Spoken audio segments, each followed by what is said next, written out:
Are you having your souk day tomorrow? Why? Because of coronavirus. There have been over 90,000 confirmed cases of people infected by the coronavirus, leading to the deaths of over 3,000 people. Now, the United Arab Emirates, my home, has confirmed 27 cases to date. Now, the government of the UAE has taken serious measures to be able to protect the residents and citizens of the UAE against the coronavirus. So how is the UAE fighting the coronavirus? We start today at Abu Dhabi International Airport. Now we're heading to the arrival gate where the plane lands and the passengers get off, and we're going to take you through the procedure of what happens when the passengers arrive. The scanning that they go through, the checks that they go through, and what happens during that entire process. Now we're in the Abu Dhabi Airport arrival hall, and right here is set up a thermal camera.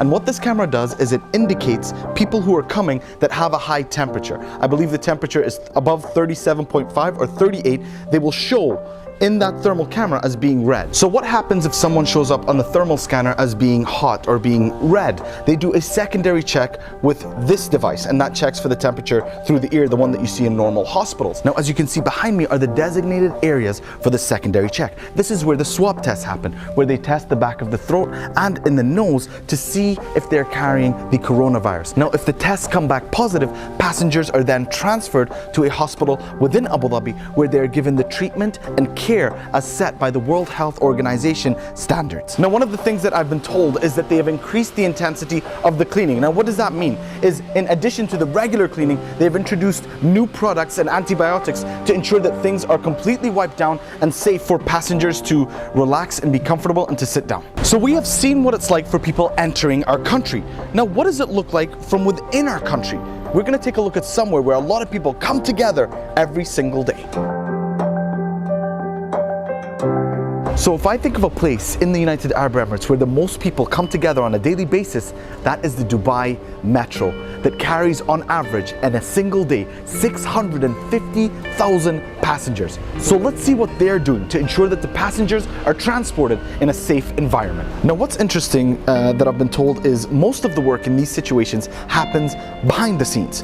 So it may not be obvious to passengers, but a lot of things are happening when it comes to staff training, when it comes to intensifying the cleaning process that all the staff take once they clean the trains, making sure all the ticketing areas and all the places that the public go through are constantly cleaned. So this is the train at the end of the track, and what you've seen is the two gentlemen at the end of every journey before the train gets these passengers again is it gets cleaned down. All the areas that people would be touching get wiped down before they're sent back on the track to pick up passengers again. And this is important because this is in addition to the deep cleaning that happens to the train once it's not in service, and that is when a bigger team of cleaners come and cleans the whole train from inside and outside to ensure everything is clean and ready to be sent on the tracks tomorrow. So we have seen what's being done at the airports. We have taken a ride on the metro to see the precautions that are being taken there. But what is happening at our medical facilities?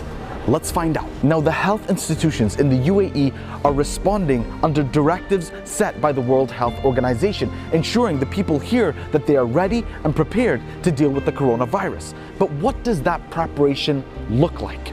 Today, we visit the Cleveland Clinic Abu Dhabi.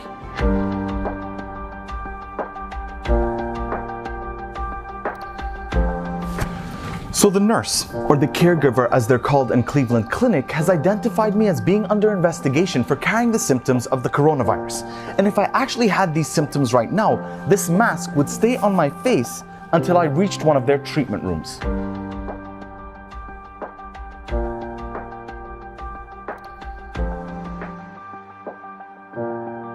Now, I am here with Dr. Shafi Mohammed, the Director for Infection Control at Cleveland Clinic Abu Dhabi, to tell us more about what goes on. Thank you so much for your time, Doctor. Thank you. Number one, Doctor, where are we? The purpose of this room is basically to filter any contamination inside the room to make sure that individuals outside the room are at no risk of getting air that is contaminated. All right, so I've been informed that once someone who has the symptoms comes to this room, they are allowed to take off the mask. So Dr. Shafi, I've been brought to this room. You've been informed that I'm now under investigation for having coronavirus. What do you do? So now you are under personal investigation. So we're going to do some medical examination, which involves taking some samples from either your nasal, pharyngeal, and send them to the laboratory and do some other tests on you.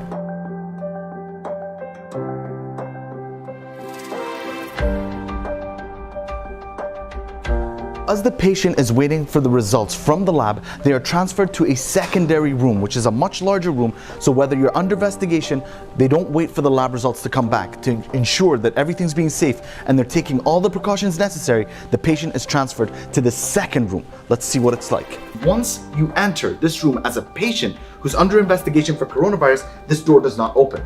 Second, anyone who enters has to be wearing all this gear. So the N95 respirator, gloves, gown, and eye protection. And anyone who enters or leaves this room enters through here.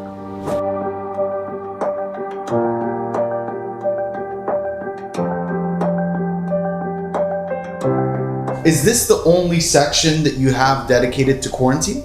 No, we actually have many rooms that are dedicated for what we call isolation. We try to avoid using the word quarantine. Isolation, all it means is just trying to protect you and protect also our caregivers who are trying to look after you and provide you with the best care possible. So Dr. Ahmed, the tests have come back and unfortunately the patient is positive for coronavirus. What happens next? So essentially, really nothing changes for you as a patient or for us as a staff. We're still looking after you as any other patient.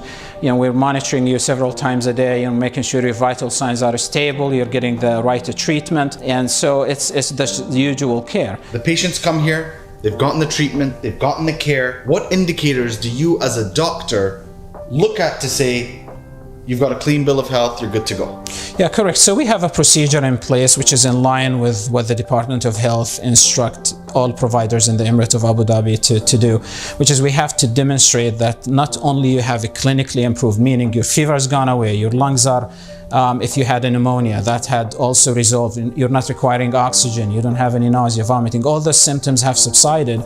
And on top of that, we have to show in more than one occasion that we've tested you for the virus and we could not detect it. And then you would be clear to go back to the community. There will be the exceptions, people who get very sick, but for those patients, we are prepared. We have all the treatments and equipment and everything we need to give them the best care there is. Dr. Ahmed, your CEO, Dr. Rakesh Suri, said, when asked about coronavirus, he said, don't be paranoid, we are prepared. How do you think the UAE and Cleveland Clinic are prepared to fight the coronavirus?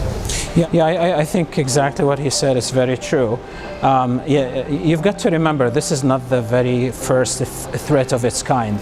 I mean, we've had before this viruses and other contagious illnesses just because we happen to be on the crossroad of all countries and parts of the world, and we're social, like this tourism hub in this area. So we get people with all kinds of infections, and so we've always planned for different scenarios, like what if we get this disease? Before this we had the camel coronavirus, so we've learned our lessons from that. We've had before that the swine flu or the influenza pandemic we had.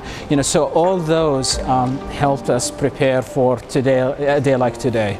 Thank you so much, Dr. Ahmed, for your time today and sharing the knowledge and giving us insight into this process. I think it demystified a lot and it just brought a sense of reality to something that we don't know much about, and I hope it puts a lot of hearts at ease and lets us know that no matter what happens, that you're there to help. Last week, 215 people were flown from China to the United Arab Emirates for care and treatment at our humanitarian city. And the World Health Organization also used UAE military transport to send 7.5 tons of medical equipment to Iran to help them in fighting the coronavirus. And I want that to be the emphasis of the video today. A lot of people are using this current issue to create panic and to spread messages of racism and hatred throughout the world. What we have learned today is that we have been here before. So it's only a matter of time before we find a cure and move past this. So what's important is who we become as people because of this. And I only hope that this situation brings us closer together as humanity rather than tear us apart. Stay strong, everyone. Much love, and God bless you all.